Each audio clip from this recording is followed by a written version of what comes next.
এইখিনিলৈকে পদৰ মাজেদি আমাক কি ক'ব বিচাৰিছে আমাৰ দুয়োজনা বাপৰ প্ৰশ্ন উত্তৰটো এই পদৰ মাজতে সন্নিৱিষ্ট হৈ আছে মই আলোচনা কৰিম ইটো মহাধৰ্মৰ মহিমা বিপৰীত একেবাৰে হুৱে তিনি জনশুদ্ধচিত যে এই মহাধৰ্ম অৰ্থাৎ ভাগৱত ধৰ্মৰ মহিমা অতি বিপৰীত একেলগে তিনিটা কাৰ্য শুদ্ধ হয় বুলি কৈছে শুদ্ধচিত হৈ যায় জীৱা কহে জীৱা শুনে জীৱা আনন্দিত তিনিৰো সমান ফল শাস্ত্ৰৰ বিদিত যে আমি পঢ়িছো আপোনালোকে শুনিছে কোনোবাই আনন্দ প্ৰকাশ কৰিছে বৰ ভাল লাগিছে বুলি প্ৰশংসা কৰিছে এই তিনিজনৰে সমান পুণ্য ফল হৈ যাব বুলি কৈছে তিনিজনৰে পুণ্য সমান যদি বোলা মহিটো শাস্ত্ৰৰ সন্মত বেনৰ কালত কিয় নাছিল ইমত আৰু যদি তোমালোকে কোৱা এইটোৱে যদি শাস্ত্ৰৰ সন্মত হয় বেনৰ কাৰ্য কিয় নাছিল এই অভিমতটো কিয় প্ৰকাশ হোৱা নাছিল নকৰিলে কৰ্ম ঈশ্বৰৰ সমৰ্পণ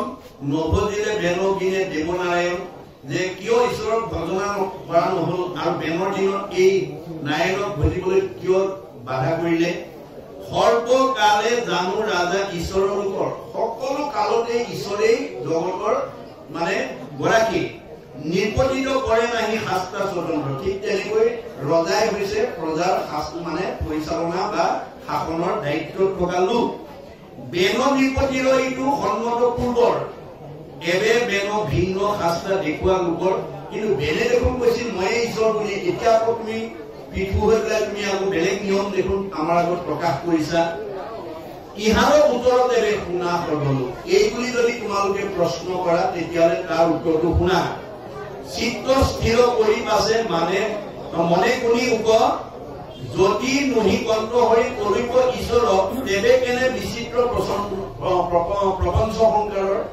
যদি ইয়াৰ উত্তৰটো তোমালোকে যদি শুনিব বিচৰা মই কওঁ শুনা যদি ঈশ্বৰ তলিকৰ লোকৰ ঈশ্বৰ যদি পৰম শক্তিবান নহয় তেতিয়াহ'লে এই মায়াময় সংসাৰত বিচিত্ৰ লোকৰ জন্ম বা অৱস্থান কিয় হৈছে মানুহবিলাকৰ সুখ দুখ ধনী দুখীয়া কুকুৰ মেকুৰী গাহৰি কিয় বেলেগ বেলেগে জন্ম ল'ব লগা হৈছে যদি ঈশ্বৰ শক্তি যদি ইয়াত প্ৰয়োগ নাই কতো মহাভোগী স্বৰ্গ ভোগ সুখে বঞ্চয় কতো মহাদৰিদ্ৰে নৰকে মাত্ৰ বঞ্চয় কিছুমান মহাভোগীয়ে স্বৰ্গ সুখ এই সংসাৰতে ভোগ কৰি আছে এই ন মাটিতে কিছুমানে স্বৰ্গ সুখ ভোগ কৰি আছে কোনোবাই আকৌ নৰকৰ দুখ ভুগি আছে গতিকে কাৰো দিব্য শৰীৰৰ সুন্দৰ কোনোবা ধুনীয়া চেহেৰাবান মানুহ আৰু কেহু মহাপুৰুষ গন্ধৰ্ব ৰাজা হওক কিছুমান গন্ধৰ্বৰ দৰে মহাৰাজাৰ দৰে সুন্দৰ চেহেৰা ইটো চিত্ৰ সৃষ্টি হয় ঈশ্বৰৰ নিৰ্মাণ এইটোৱে ঈশ্বৰে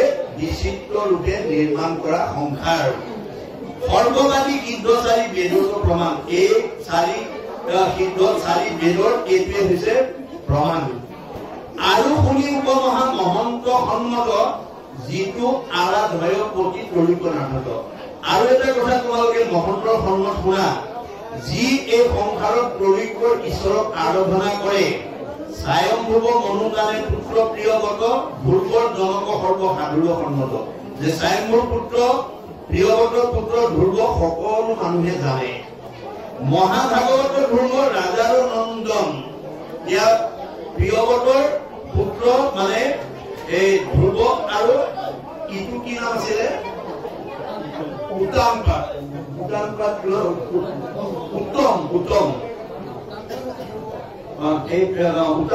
প্ৰিয়গতৰ পুত্ৰ ধ্ৰুৱ আৰু উত্তম এতিয়া আমাৰ এই বাপৰ প্ৰশ্নটো ইয়াতে আহি গল যে প্ৰিয়গতৰ পুত্ৰ দুটা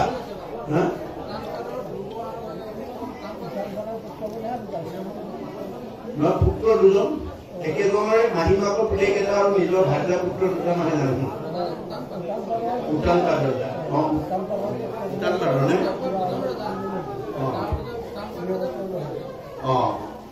ইয়াত প্ৰিয়বত বুলি কৈ গ'লে কিয় কৰে স্বয়ম্ভু মনৰ পুত্ৰ টানে পুত্ৰ প্ৰিয়বত ধ্ৰুৱৰ জনক সৰ্বসাধুৰ সন্মত বুলি কয় প্ৰিয়বতৰ পুত্ৰ বুলি কৈছে ইয়াত উত্তান কাৰ্যটো তেওঁ ৰাজ্যলৈ গুচি গৈছিলে তেওঁ নাথাকিলে তেওঁ মানে ৰাজ্য শাসন কৰা নাই নহয় মহাভাগৱত ধ্ৰুৱ ৰাজাৰ নন্দন এতিয়া একেজন ৰজাই এটা পুত্ৰ নাম উত্তম এটা নাম ধ্ৰুৱ হলে বাৰু কথাটো যে ধ্ৰুৱক কি বুলি ক'লে মহাভাগৱত বুলি ক'লে, কিন্তু উত্তমক নকলে কিয়?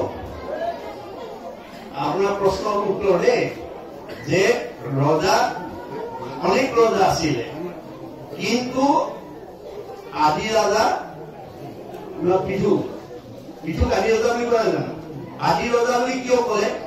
যে আপোনালোকৰ ধৰি লওক এই মানে নমাটি অঞ্চলত বহুত ডেকা ল'ৰা আছে,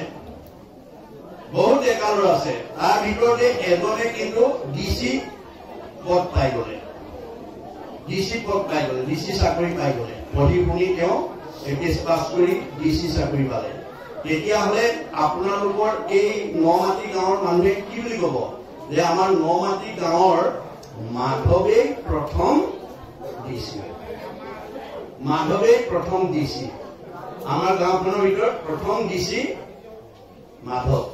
কিন্তু মাধৱৰ আগত বহুত ল'ৰা আছিলে, তেওঁলোকক ডিচি বুলি ক'লেনে? নকলে। আমি ক'ব লাগিব, আমি বুজিব লাগিব নেকি যে আগৰ বিলাক ল'ৰাটোকো ডিচি বুলি ক'ব লাগিছিলে? কিয় নকলে? গুণত পোৱা নাই, কথাটো বুজিছেনে? গতিকে ৰজা হিচাপে, আদি ৰজা হিচাপে স্বীকৃতি কিয় পাইছে? যে আপোনাৰ এই বেন আৰু এজন পৃথুৱে আদি ৰজা, যিজনে ধৰ্ম শিক্ষা প্ৰজাক দিছে। বুজি পাইছেনে কথাটো? প্ৰজাক ধৰ্ম গুণৰ শিক্ষা, মহাভাগৱত ধৰ্মৰ শিক্ষা দিয়া ৰজা এজনে আদি ৰজা, যিজনে হৈছে পৃথু।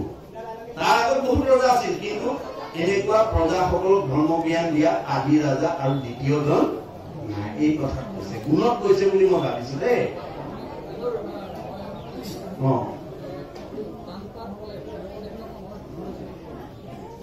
ইয়াতে স্বয়ম্ভুৱ মনু কাৰণে পুত্ৰ প্ৰিয় গত, ধ্ৰুৱৰ জনক সৰ্ব সাধুৰ সন্মত, মহাভাগৱতৰ ধ্ৰুৱৰ ৰাজাৰৰ নন্দন। এইটো যদি অকমান কিবা ইফাল চাই ল'ব আৰু দেই। উত্তানপাদৰ পুত্ৰ হ'ব লাগে, ঠিকেই। কিন্তু এওঁ সাধু বুলি সাধুৰ সন্মত প্ৰিয় বল, সকলোৱে সাধু বুলি জানে।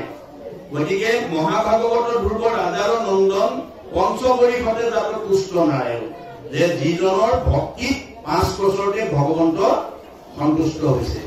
মূৰ পিতামহ যিটো অংগ মহাৰাজ, ব্ৰহ্মাহৰ আদি আনু দেৱতা সমাজ, যে মোৰ পিতামহ অংগৰাজ আৰু ব্ৰহ্মাহৰ আদি দেৱতাৰ সমাজ, বলি প্ৰহ্লাদ আদি আনু নানা দৈত্য, নভজে ঈশ্বৰ হেন নাহি কেহু কৈত।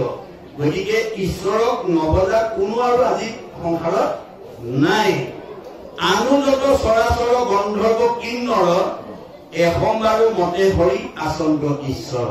পৃথিৱীত যিমান বিলাক স্বৰ অচৰ গন্ধৰ্ব কিন্নৰ আছে, সকলোৱে সংসাৰত ঈশ্বৰ আছে বুলি বিশ্বাস কৰে।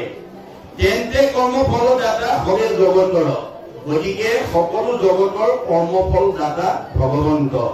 দেহে অন্তৰ্যামী দেৱ সমস্ত জীৱৰ, আৰু সেইজনেই সমস্ত জীৱৰ অন্তৰ্যামী ঈশ্বৰ, সকলোৰে অন্তৰৰ কথা কব পাৰে। সেইজনেই জগতৰ পৰম ঈশ্বৰ, এই কথাটো তেওঁ সমাজত অৱগত কৰিছে। এইকেইটা আমাৰ ছেট কৰিছে, আমি ইমানতে পাঠৰ সামৰি মাৰিব বিচাৰিছো।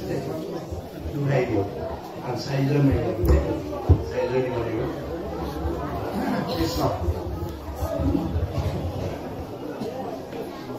আনুজত চৰাচৰ গন্ধৰ্ব কিন্নৰ, এসমবাৰো মতে হৰি আচন্ত ঈশ্বৰ। তেন্তে কৰ্মফল দাতা হৱে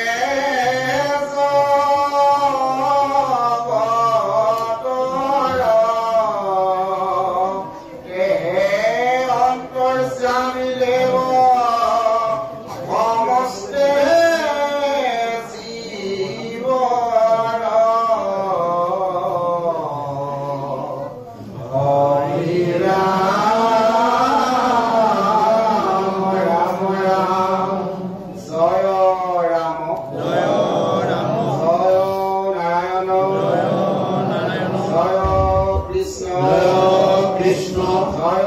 জগৎগুৰু শ্ৰীমন্ত জগৎগুৰু শ্ৰীমন্ত কৃষ্ণ